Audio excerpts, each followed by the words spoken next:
Hey everyone, Admiral Seabass here. It is July 1944, U.S., the last faction to go in July 44. And when we are done with this turn, we will be 2 complete turns away from the end of this game. U.S. is going to buy a transport and elite infantry or elite marine. 2 subs and 2 destroyers, save a buck, 2 heavy bombers, and 2 jets. Although I'm looking at it now and I'm not sure why I need that transport, so I might do this. We might save 2 bucks and use another 7 bucks here to buy another destroyer.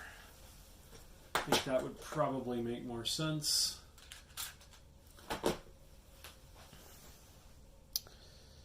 All right, so, and all that is going to the Pacific.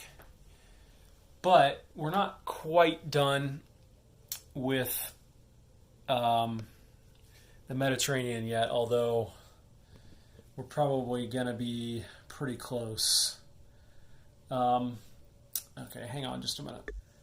Okay, so we are going to come in here with everything.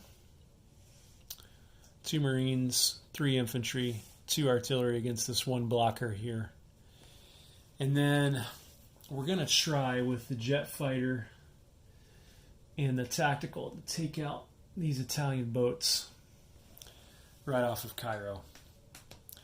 And those will both have 3 left in their fuel tank. Like that.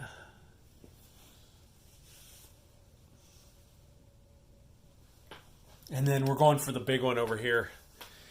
The U.S., if it can take out the Japanese Navy, which it's going to be close, but the U.S. definitely has the advantage, then things will be more clear to try to take out Tokyo. And we really want to try to take out Tokyo on the last turn of the game, because if we take out Tokyo on the last turn of the game and Japan surrenders, they can't score any victory points. So the Allies' best chance of winning this game is to take out Tokyo and Cairo. And then they might have a chance of winning the game. An outside chance of winning the game. But step 1 is to launch an attack against the Japanese Navy here. So to do that, all this stuff on this card, or most of it, is going to move in. So we've got the Iowa class battleship, 3 regular battleships are moving in.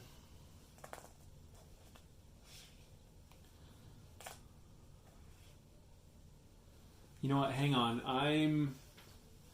Nope. I haven't talked myself out of it because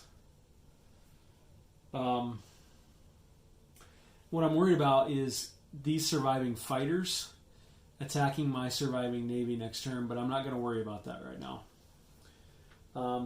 We've got a battle cruiser for the U.S. coming in. We've got a regular cruiser. We've got a light cruiser. And then from over here, we've got another light cruiser, 1, 2, and we've got a destroyer. And then from back here, we've got at least 1 destroyer, 1, 2, 3, 4 coming in here as well, like that. And then I thought I was doing something great and taking out the guys in Iwo Jima, but I think I can get these jets in here anyway, because they can go 1, 2, 3, 4, 5. They're an air base and we have long range. And then they can either land on one of these carriers in this sea zone or back here, because all the other carrier-based aircraft can land on Bonin if necessary. So those jets will have 1 left in their fuel tank.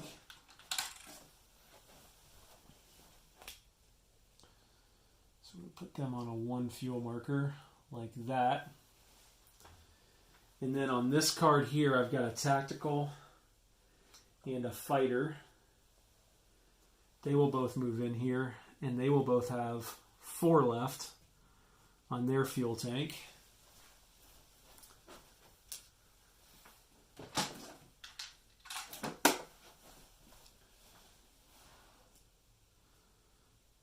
Like that.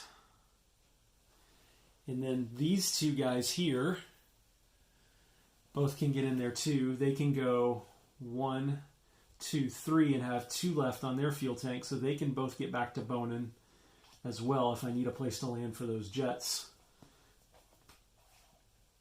So those guys will both have 2 left.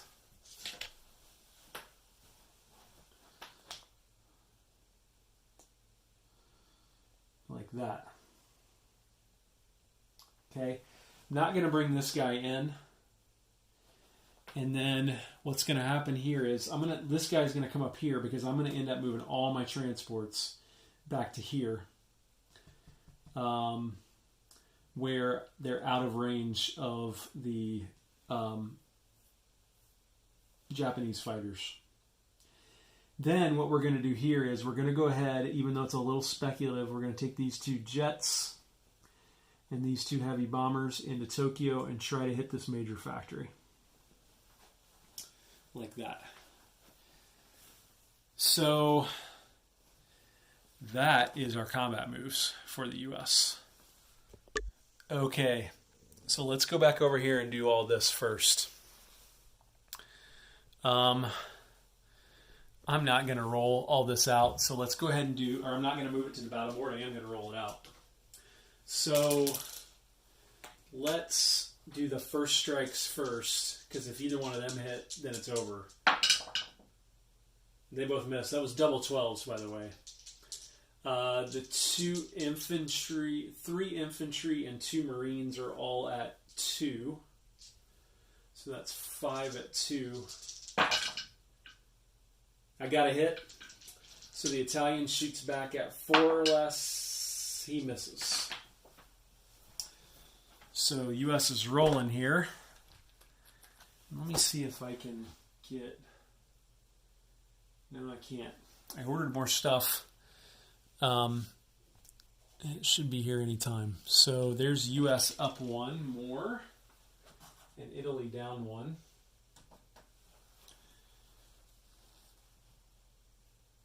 And, I put that in the wrong place. And did I take a unit out of there? That should have been right there. I think I did take a unit out of there, out of Egypt. I'll have to double check that on the tape. So there's that. Then let's go ahead and do this battle. And that's a jet, which shoots at 8. So we will shoot him first. He hits. And a tactical at 7. He hits with a target select. So he'll target select the battleship.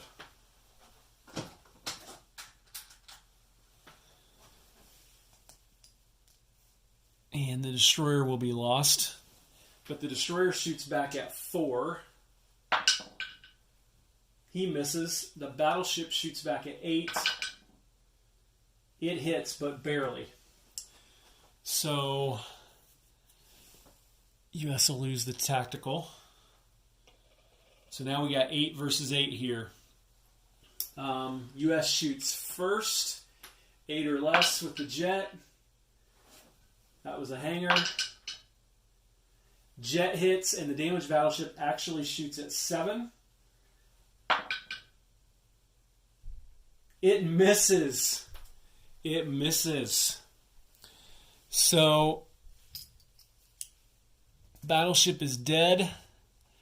Transports are dead. That was a shot in the arm for taking back Cairo. Actually, I need to leave this here to show he needs to move back. So some progress there. Okay, let's do the factory raid first. Right here. So Japan has 5 fighters, and the U.S. is raiding with 2 jet fighters and 2 heavy bombers. So 5 fighters would be 3 or less for interception. That would be 15 interception combat factors. That would be a hit and a third. So you got a chance at taking out 2 jets, but you're basically not going to be able to take out any of the heavies. You're going to have to depend on your factory to take out the heavies, which they only have a 50% chance of taking out 1.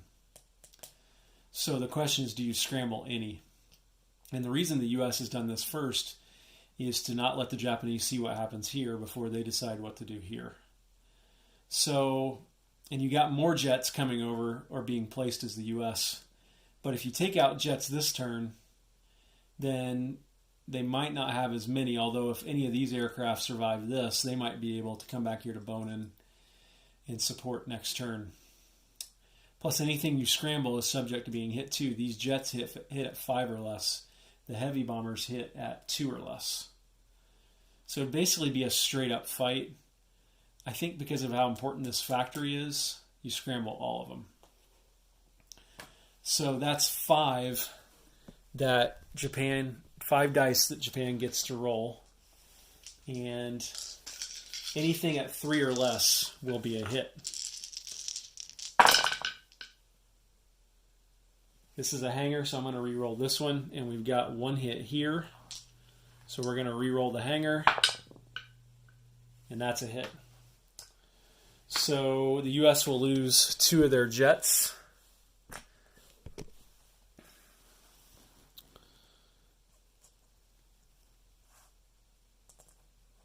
Like that. But those jets get to shoot back.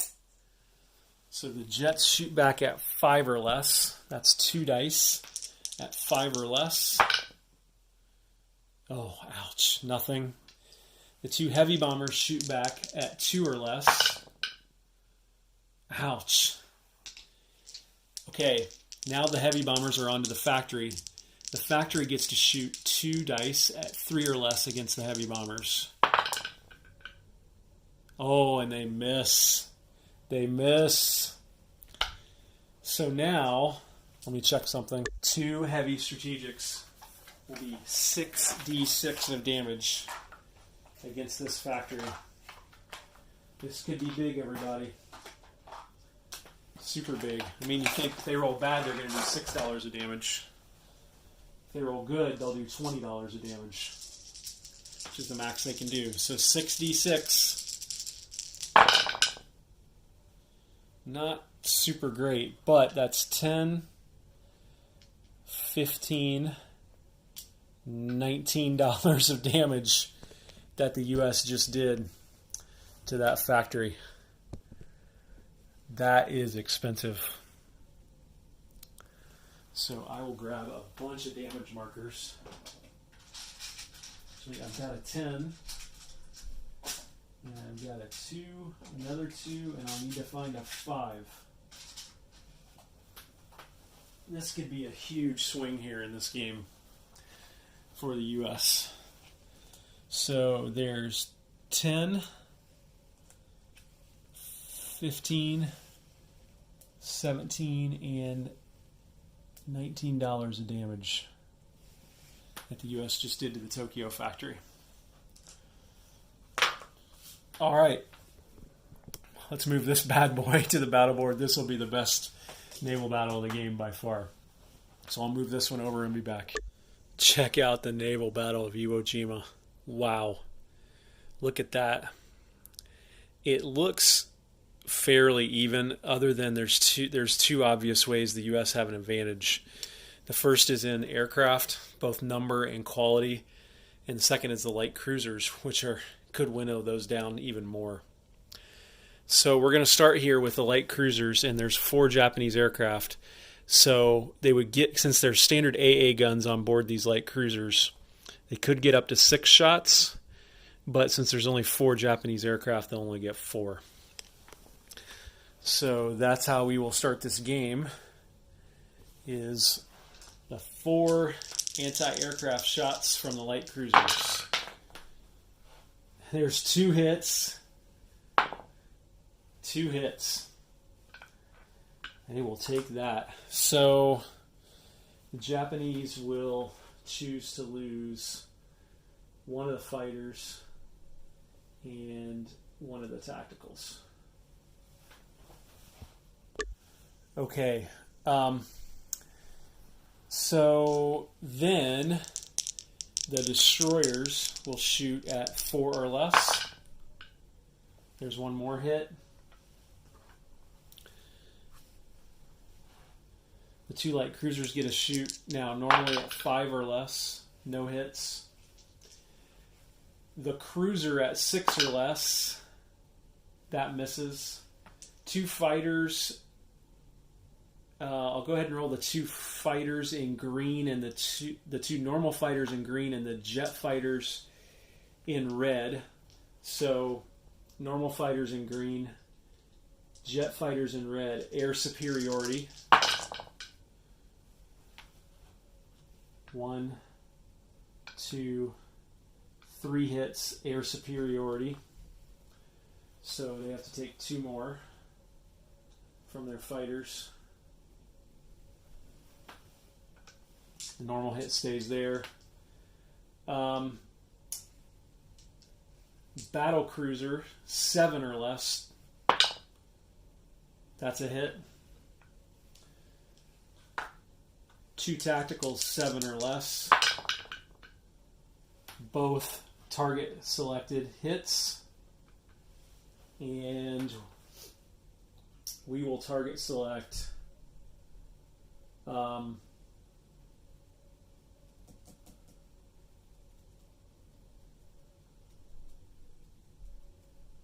guess we could target select one of the battleships for both and eliminate one of the battleships.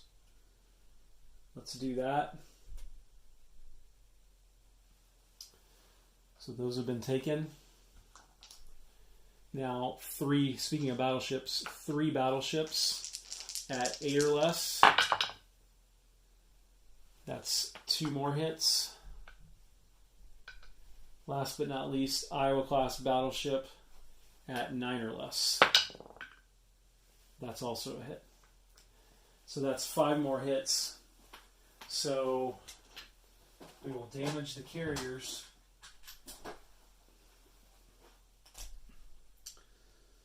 Actually, we may take the carriers for 4 of the hits, because if I do somehow survive, I can land at Iwo Jima. And then we will lose the destroyer for the 5th hit. Okay. Brutal. Okay. 2 destroyers back at 4 or less. 1 hit. Tactical at 5 or less. That's a hit and a target select. So we will target select the battle cruiser. That'll be gone.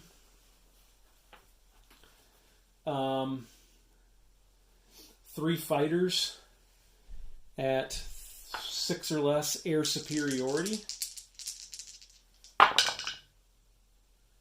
There's 2 more hits, air superiority.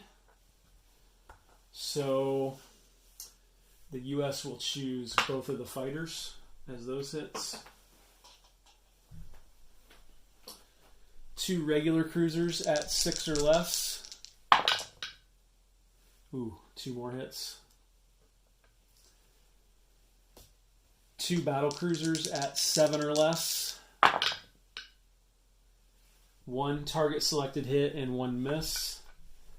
The target selected hit we will take as I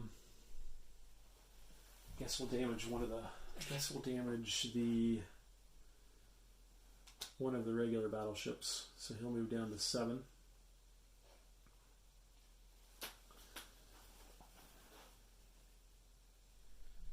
And then, so that's that target selected hit.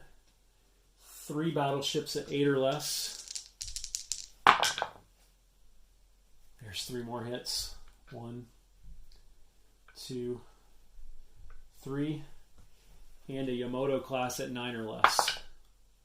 Oh, and he misses. So that's 6 hits the Americans have to take. So they will take 2 of the destroyers, 2 of the light cruisers, 1 of the regular cruisers, and then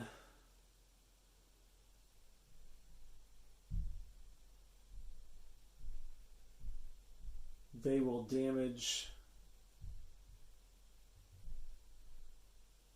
another battleship.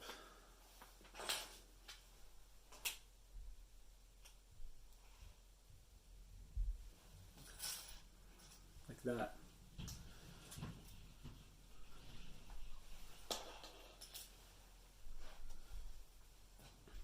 This doesn't look as good now for the US, does it? That was pretty brutal.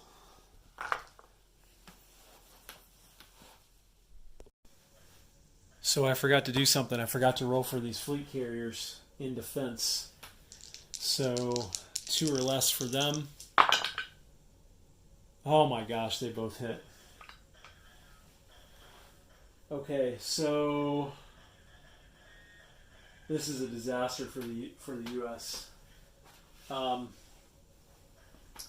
damage another regular battleship, and we'll do a first level of damage to the Iowa class. Like that. Now, does the U.S. stay in it? Is the question. Let me think about this. What would you do? I need to think about it. I think the U.S. has to keep going and has to hope the luck will even out. So 3 damaged battleships at 7 or less. 2 hits.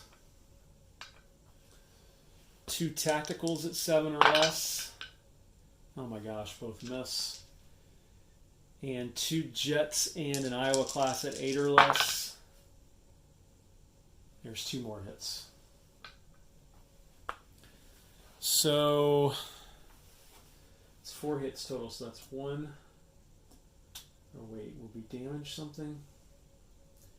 Yamamoto can take 3 damage, so we'll hit it for 1 damage.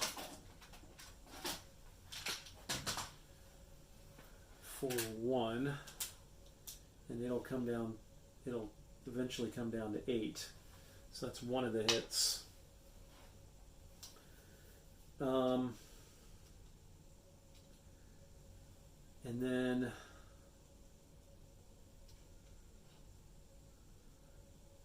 we're in range of our fighters, so we want to keep at least 2 undamaged. So we got 3 more hits to take, so we'll take these 3. Or does that make sense? I don't know. I don't know what to do. Took 1 hit on the Yamamoto. He can take 2 more. These all still get a shoot. I keep forgetting that. So we will take those 3. And we'll hope we get good dice. So destroyer at 4 or less. Misses. 2 heavy cruisers at 6 or less.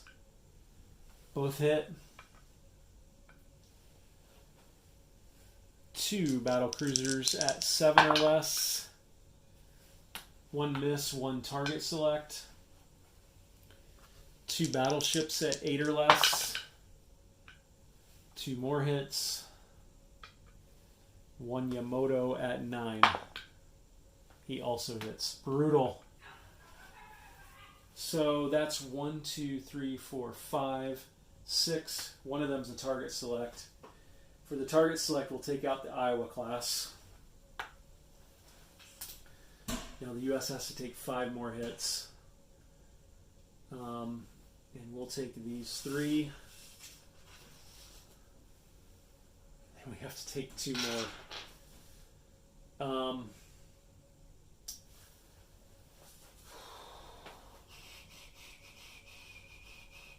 Take these 2, I guess, and then we're done. U.S. has been defeated.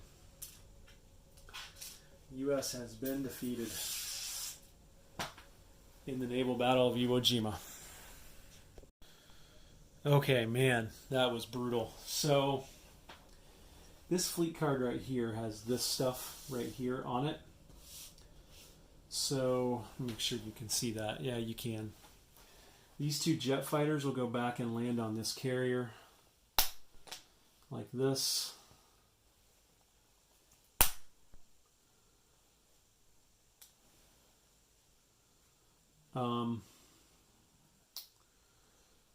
And all that Japanese stuff is back there, like that. Right here. All the transports on this fleet card are actually going to move back to here, like this.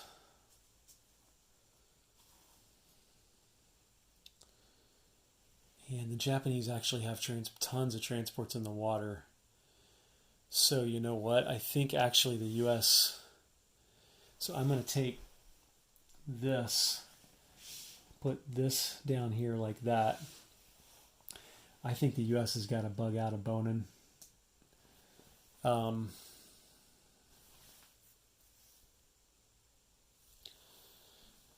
think Japan can hit Bonin if they want to next turn. So, man, talk about a reversal of fortunes. I thought the U.S. had that. I honestly thought that wasn't even going to be a problem. What I forgot about was those fleet carriers and their ability to take 4 hits each on the first round of combat. That was just brutal. So, unfortunately, even though the U.S. did a ton of damage here, I think it's over because Japan's got 5 transports here, and they got air support here. Now,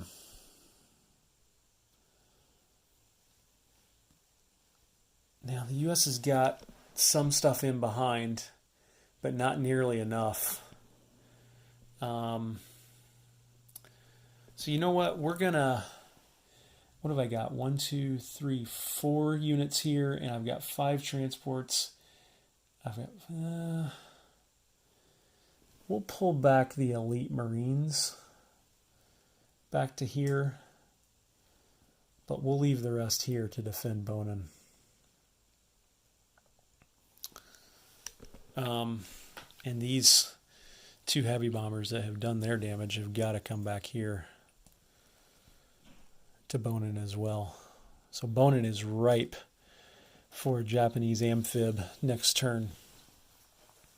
And again, all this stuff is right there. So let's go into non-combat move then. And, you know, actually, that Japanese...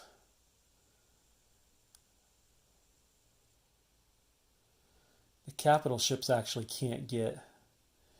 All I got here are capital ships. They can only move 2. But thankfully, they can't get all the way to here.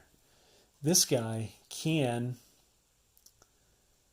get 1, 2, 3, 4 in here to protect Bonin.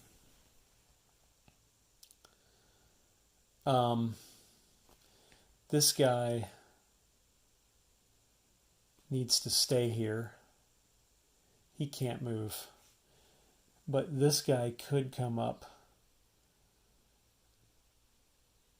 I guess he could come all the way up here to Bonin. Not sure it really matters, though. You talk about changing the complexion of a game in one fell swoop. That did it right there. And I counted it, even had it up there on the board, 110 combat factors for the USA to 97 for Japan. But I didn't think about the ability to take multiple hits on the part of the Japanese. These guys are going to go 1, 2 to here and take these 2 elite Marines and these 2 medium tanks. Drop them in Gibraltar. These 2 guys will come down here to protect them as well. This jet fighter is now going to go to Western USA, so he will go 1, 2, 3, 4, 5. Like that.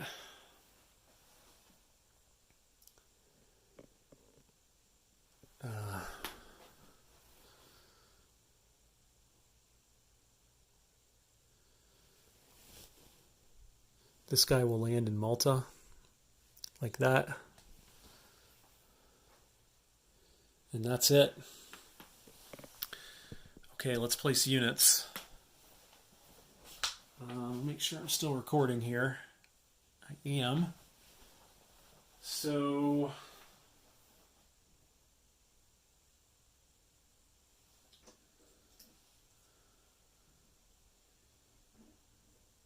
US is not completely out of it now, but this is going to make it a lot harder, obviously. If they had taken that Navy out, there's 4 units we're going to build there.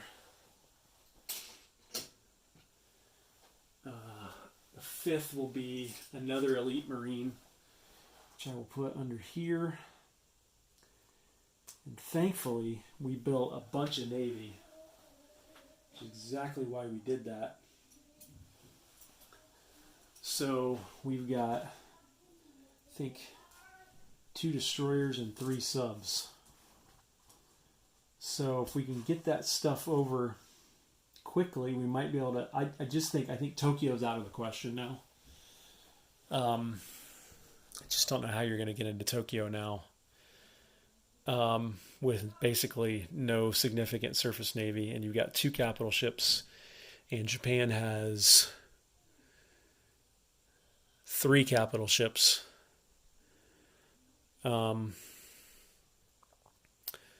So, and Japan, again, all these fighters here in Tokyo are the difference maker. So, yeah, the race is on to see whose capital ships can survive here. Japan has no carriers left. That's the good thing if you're the U.S. So, okay, U.S. gets wartime economy. So let's go ahead and roll that. Only $5.